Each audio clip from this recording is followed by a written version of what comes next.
साथियों कैसे साथियों, आशा करता हूँ लोग बहुत अच्छे होंगे।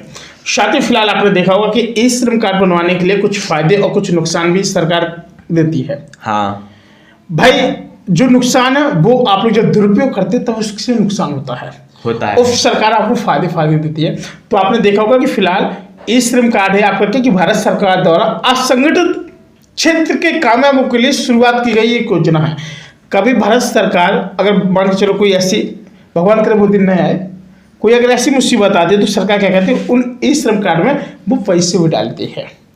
हाँ। अभी नहीं, जब कोई मुसीबत बड़ी आएगी, देश के ऊपर संकट आता है, जैसे अब कई लोग घर से बाहर नहीं निकल पा रहे, प्रॉब्लम हो गई, जैसे अभी क्या कोरोना लग गया था, लॉकडाउन लग गया था, तो उन्होंने कहा भैया पिछली बार तो ऐसी व्यवस्था नहीं हो पाई थी, अब हम लोग क्या करें कि ई श्रम कार्ड किए देने हैं, और कोई अगर सरकार में कभी मतलब सरकार में देश में अगर कोई मुसीबत आती है तो हम लोग आपके सीधे अकाउंट में भेज देंगे, आप लोग वहाँ से उसका यूज कर लेना। हाँ सही बात है। ठीक, पहले ये सुविधा नहीं थी, जब ये संकट मंडरा है एक बार, हाँ। तब से सब लोग सीख गए। हाँ। दूसरी बात, ई श्रम कार्ड के कुछ फायदे भी कुछ नुकसान भी होते हैं, तो अभी हम फायदे बताएं आपको।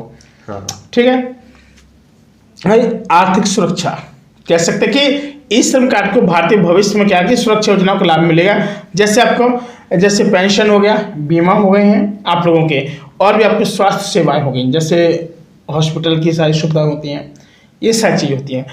नंबर दूसरा बीमा, यानी कह सकते हैं बीमा योजना।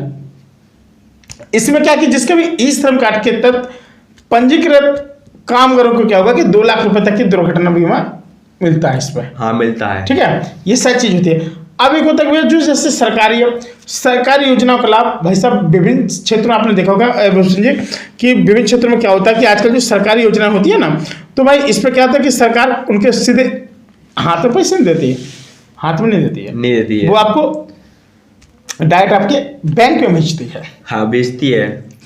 क्यों? उन्होंने कहा कि विभिन्न सरकारी योजनाओं को सब्सिडी का लाभ सीधे कार्ड धारक के बैंक खाते में जमा होगा, आपको कैश नहीं दिया जाएगा, कार्ड धारक के बैंक में जमा होगा।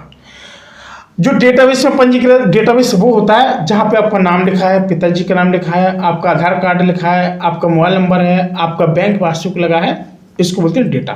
हाँ। अब बात आती है पेंशन योजना, यानी भविष्य में ई श्रम कार्ड धारक पेंशन योजनाओं का लाभ उठा सकते हैं। पेंशन किसको मिलती है? आपने किसको देखा पेंशन लेते हैं? बुढ़ापा वालों को देखा होगा। हाँ देखा। वृद्ध पेंशन। हाँ।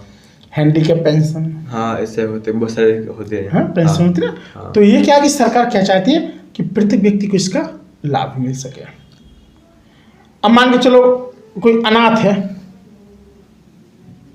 कई लोग वृद्ध हैं, कई लोग क्या है विकलांग हैं। विकलांग, तो सरकार क्या चाहती है, अब विकलांग को सरकार ने एक नाम दिया था बहुत प्यारा, दिव्यांग, क्योंकि पहले सरकार कहती कि ये नाम लेने में बुरा लगता है, ऐसे नहीं बोलना चाहिए, उससे मतलब उनको भी बहुत मधुर लगा, तो उन्होंने कहा कि इसका नाम दिव्यांग रखेंगे।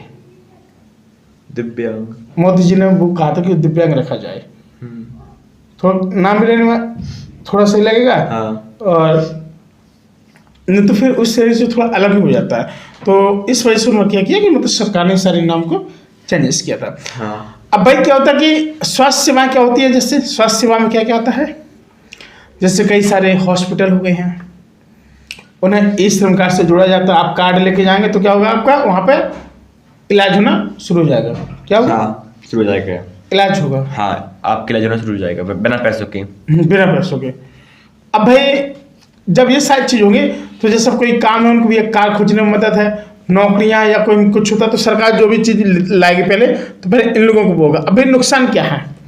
डेटा की सुरक्षा, कामगारों की व्यक्तिगत जानकारी और डेटा की सुरक्षा को लेकर के सवाल उठ सकते हैं। हाँ भैया, अधूरी योजना, कई बार क्या होता है कि सरकारी योजना का लाभ कामगारों तक पूर्ण रूप से नहीं पहुंच पाता, बड़े बड़े आदमी लोग उसका फायदा ले जाते हैं। हाँ भाई लेते भी हैं। अभी बिहार में देख रहे हो, सरकार की जमीन पे उन्होंने खुद सरकार की जमीन बेच दी, पैसे कमा लिया और लेके भाग गए, और बच्चा जिनका मकान वो गिरना है, गिरना है। लोग इससे कहते हैं नॉलेज बहुत जरूरी है, पढ़ जाओ भलाई नौकरी नहीं लगे वो अलग बात है, लेकिन भैया नॉलेज बहुत ज्यादा जरूरी, नॉलेज नहीं रखो तो दिक्कत होगी। हाँ। साथ ही फिलहाल आज के लिए इतने मिलते को नए वीडियो, तब तक ले जय श्री राम।